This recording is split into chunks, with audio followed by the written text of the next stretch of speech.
sides. Firefighters are scrambling to contain several major fires tonight.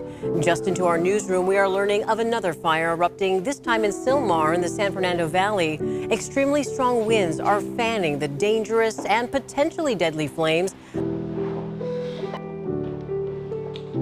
I'm Magnus.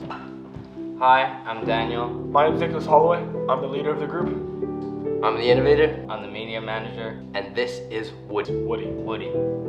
Wildfires are getting worse.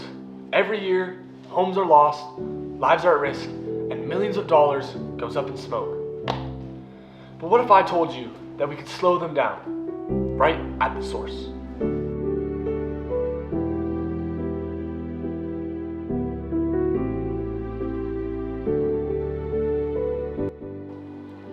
Meet the Mexican fan palm. It may not be the most common tree in LA, but it takes up over 7% of the trees that run parallel with the streets of LA.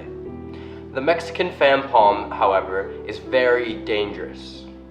The trees are fire torches, with their low retention, flammable debris, and bark that offers no protection.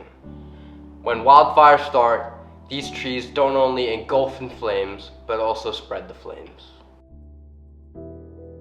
This is where CRISPR comes in, a revolutionary gene editing tool that allows us to precisely modify the DNA of the Mexican fan palms. Using CRISPR, we can make these trees more fire resistant by increasing water retention, making them harder to ignite.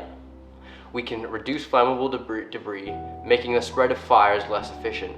And we can strengthen the bark, so the fires don't spread as easily.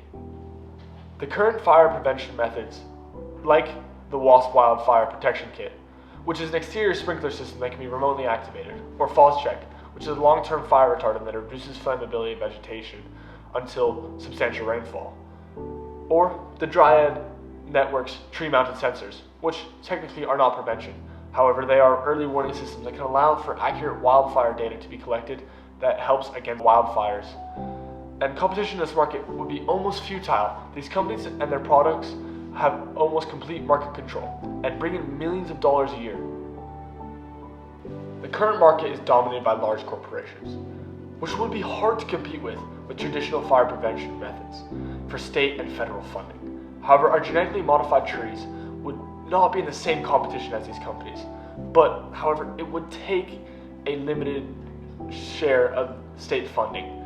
This distinction between current market and Tier 1 would be flexible, including the previously mentioned state government, homeowners in fire-affected areas, insurance companies, and real estate developers. Tier 2 will cover populations in areas where wildfires are starting to emerge, and conservation groups as well. While Tier 3 would include cities and residents further away from fires who want to take preventative measures before wildfires reach their communities. Through Woody, we have eliminated need for constant reapplication, short-term solutions, heavy reliance on manual labor and forced labor from incarcerated individuals. From this, we reduced environmental degradation from recurring chemical use, no operational costs in the long term. And we've raised this industry standards by providing long-term sustainable wildlife migration, lower-term operational costs, and finally, we created new factors by genetically engineering trees for fire resistance. So how do we achieve a blue ocean? Well, our genetically modified trees are a long-term solution, engineered to be fire resistant, reducing wildfire damage over decades. However, we come with high initial costs, environmental concerns, and limited availability. In contrast, FOCHEC, as a temporary high-cost fire retardant used by firefighters to suppress wildfires, providing immediate protection but requiring frequent reapplication.